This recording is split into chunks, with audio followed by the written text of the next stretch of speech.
রবের কিংডমে যত দুর্নীতিবাজ নেতা নেত্রী এবং কর্মী সমাজ রয়েছে আর যত দুষ্টু উলামা রয়েছে এদের থেকে আল্লাহ তাআলার কাছে আশ্রয় চাচ্ছি। সম্মানিত দর্শকবৃন্দ, আপনাদের সকলকে জানাই সালামুন আলাইকুম। আমাদের সকলকে একটি গ্রন্থ মজবুতভাবে আঁকড়ে ধরতে হবে। কেন ধরতে হবে, না ধরলে কি হবে, আর ধরলে কি হবে, আসুন এ ব্যাপারটি নিয়ে আমরা 3 নম্বর সূরা আল ইমরান এর 103 নম্বর আয়াতে দেখে নিই আল্লাহ কি বলছেন। ওয়াতাসিবু বিহাবলিল্লাহি জামিআ ওয়া লা তাফাররাকু ওয়াযকুরু নি'মাতাল্লাহি আলাইকুম ইয কুনতুম আ'দাআন ফাআল্লাফা বাইনা কুলুবিকুম ফাআসবাহতুম বিনি'মাতিহি ইখওয়ানা ওয়া কুনতুম আলা শাফা হুফরাতিন মিনান নার ফাআনকাযাকুম মিনহা কাযালিকা ইউবাইয়িনুল্লাহু লাকুম আয়াতিহি লাআল্লাকুম তাহতাদুন।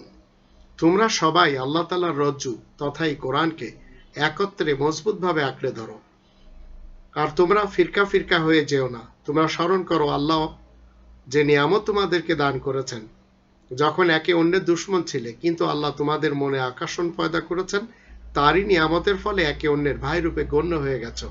অথচ তোমরা অগ্নিকুণ্ডের কিনারায় দাঁড়িয়েছিলে, আল্লাহ তোমাদেরকে তা থেকে বাঁচিয়েছেন। আল্লাহ এমনই করে বিস্তারিতভাবে সব হুকুম তোমাদের জন্য বুঝিয়ে দিচ্ছেন যেন তোমরা ঠিক পথে এগিয়ে যেতে পারো। এই আয়াত থেকে আমরা জানলাম, আমরা যারা মুসলিম রয়েছি আমরা কখনো কোরআনের বিপরীত কোনো পথে চলতে পারি না।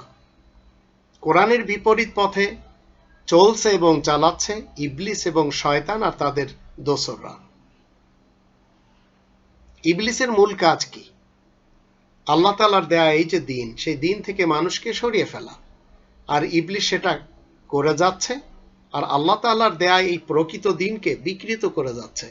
তাই বর্তমান যুগে আমরা রবের কিংডমে যে ইসলামের নামে যে ধর্মগুলি দেখছি, এগুলি ইবলিসের 1350 বছরের অক্লান্ত পরিশ্রমের ফসল। এটা বিকৃত ইসলাম। এদের কাছে সঠিক ইসলাম বলতেই নেই, হোক সে শিয়া মুসলমান, হোক সে সুন্নি মুসলমান, হোক সে কাদিয়ানি মুসলমান, হোক সে সালাফি মুসলমান, হোক সে তাবলিগি মুসলমান।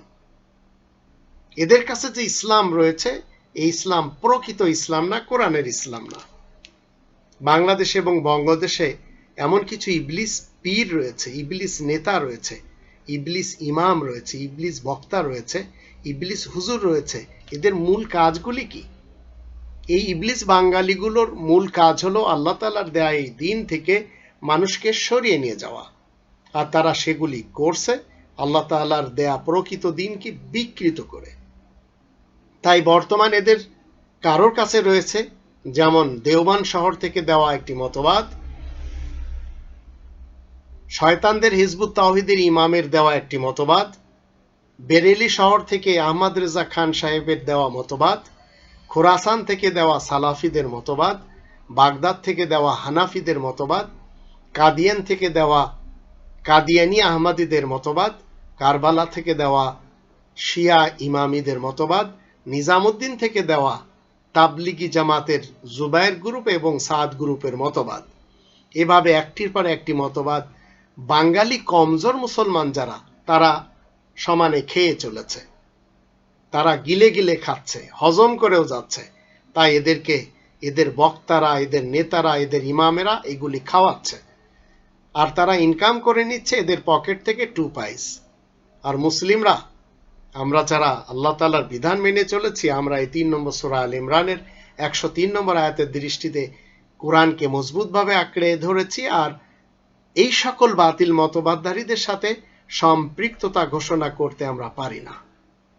তাই আসুন আমরা সবাই মিলে রবের দেওয়া এই কোরআনের ইসলামকে মেনে জীবন কাটাই।